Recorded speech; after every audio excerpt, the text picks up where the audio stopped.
China's debt problems are, well, undeniable. China does this thing where it likes to brag about infrastructure. After all, China's learned from the Western world. You see, there were many times in the past when a Western economy wasn't doing as well as they would have liked. They picked up a massive infrastructure plan, and it puts people to work. Money is made, and it stimulates the economy. Hell, America recently passed a multi-trillion-dollar infrastructure bill. The issue with this China would lead everyone to believe that it does so amazing with infrastructure. What we do know is that many times when China brags about something, the entire story either isn't being told or is just being completely blown out of proportion. As you can imagine, China still has a major disparity in income between the bottom, middle, and upper class of people. In America, car ownership is something normal. In China, owning a car is still considered a luxury. Air travel for many is too expensive, and it isn't unheard of for Chinese people to ride a bus across the country for hours and hours. In response to this, the government in China decided to create a huge train network. So how does this tie together? As you can imagine, this would create tons and tons of jobs. You know, the Beijing to Shanghai network alone had over 100,000 workers. Sounds amazing, right? This would be some serious stimulation for the economy, or so you would think. You have 100,000 in one place. Of course, there are going to be other jobs that are needed to support these people, be it cooks, things like that.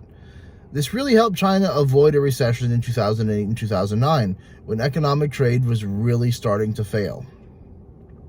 Again, this seems amazing, right? So far, I'm telling you positive things.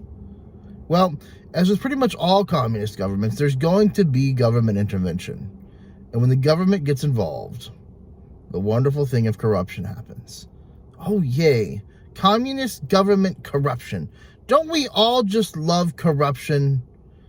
This, of course, makes, it difficult for the Chinese government to brag about the amazing infrastructure plan when you have government officials being exposed left and right for taking handouts. Things got even worse in 2011 when two trains collided with each other head on.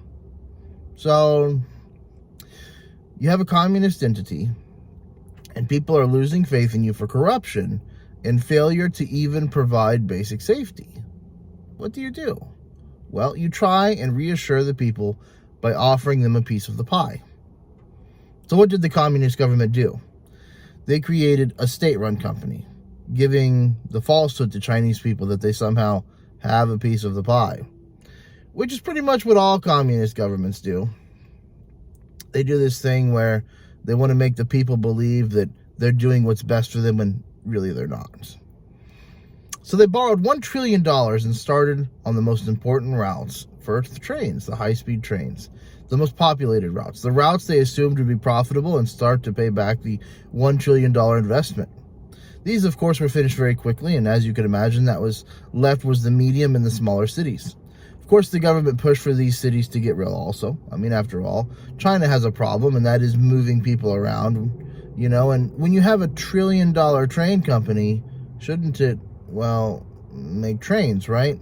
Seems like the thing to do. $1 trillion train companies make trains. Well, in this case, that might not be the best thing. You see, high-speed rail isn't really all that cheap, and many times a long high-speed rail trip is just as much as flying.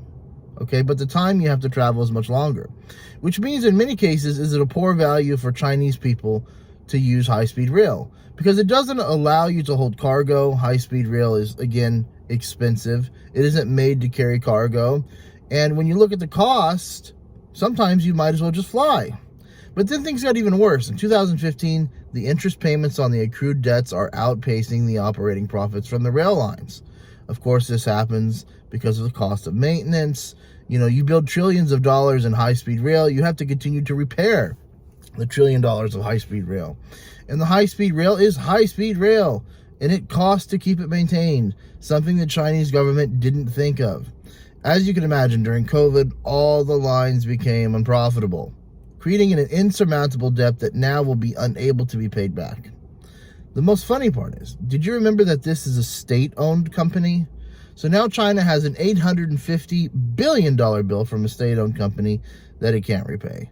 Oh, and guess what? The Chinese people won't either. If you have to raise the cost of high-speed rail, then you might as well just take planes all the time or go back to taking the bus. So Beijing has stopped the high-speed rail building, and you can't sell this state-owned company to private industry because they would only buy the private lines that are profitable. So what do? Well, you're screwed in this case. So again, the Chinese economic woes are obvious. $850 billion in debt. China's issues with COVID. China's housing market, Evergrande issues. So remember, when China brags about how fast it makes rail and buildings, consider this for a moment. The reason it does it so fast isn't because it's just so damn amazing. It does it because the long-term effects aren't being considered. It does this easily because the effects of what's going to happen to the people is not being considered. There isn't any real planning going on. Thanks for watching my video. Like, comment, subscribe, and have a good day.